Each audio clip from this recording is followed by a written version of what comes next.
warahmatullahi wabarakatuh. Perkenalkan, nama saya Salwa Sabrina dengan NPM 2305170002 dari kelas 5A Akuntansi Pagi dan semester 5. Nah, yang pertama saya akan menjelaskan apa sih yang dimaksud dengan Sistem Pengendalian Manajemen atau kita sebut dengan SPM.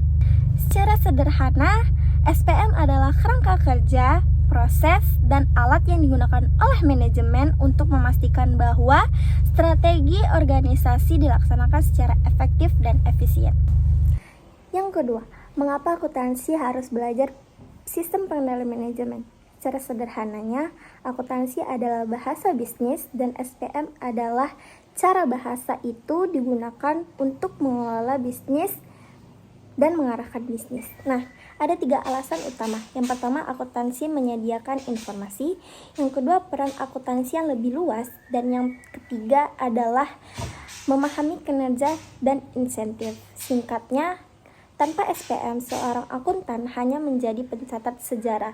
Dengan SPM, ia akan menjadi perancang masa depan bisnis.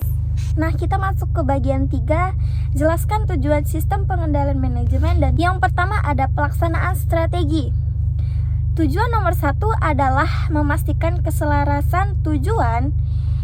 Ini berarti SPM harus memotivasi karyawan individual untuk bertindak demi kepentingan terbaik perusahaan secara keseluruhan, bukan hanya departemen mereka sendiri. Yang kedua, efisien dan efektif operasional. SPM membantu organisasi memastikan bahwa sumber daya digunakan secara optimal. Ini termasuk mengendalikan biaya, memaksimalkan output, dan memastikan bahwa proses internal berjalan mulus.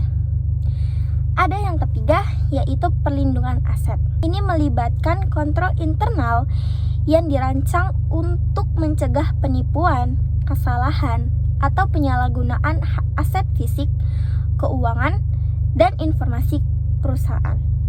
Yang keempat, kepatuhan. SPM memastikan bahwa organisasi mematuhi hukum, peraturan, dan kebijakan internal secara relevan. Ini sangat penting untuk menjaga reputasi dan menghindari sanksi hukum. Intinya, tujuan SPM adalah mengarahkan perilaku, mengukur kinerja, dan memastikan bahwa setiap orang dalam organisasi bekerja menuju visi yang sama. Nah, yang terakhir adalah jelaskan contoh penerapan sistem pengendalian manajemen dalam dunia bisnis. Contoh yang saya ambil adalah proses anggaran atau budgeting proses. Hampir setiap perusahaan menggunakan anggaran sebagai komponen inti dari SPM. Apa yang dilakukan? Manajemen menetapkan target pendapatan, biaya, dan laba untuk periode mendatang. Nah, bagaimana itu dikendalikan? Anggaran menjadi standar kinerja, dan di akhir periode kinerja aktual dibandingkan dengan anggaran. Jika melampau, manajer diakui, dan jika meleset, manajer harus menjelaskan dan mengambil tindak korektif. Tujuannya mendorong perencanaan, alokasi sumber daya, dan memotivasi manajer untuk mencapai target. Sekian video dari saya. Terima kasih. Maaf jika ada salah kata yang saya sebutkan. Kulum dikunya. Assalamualaikum semuanya.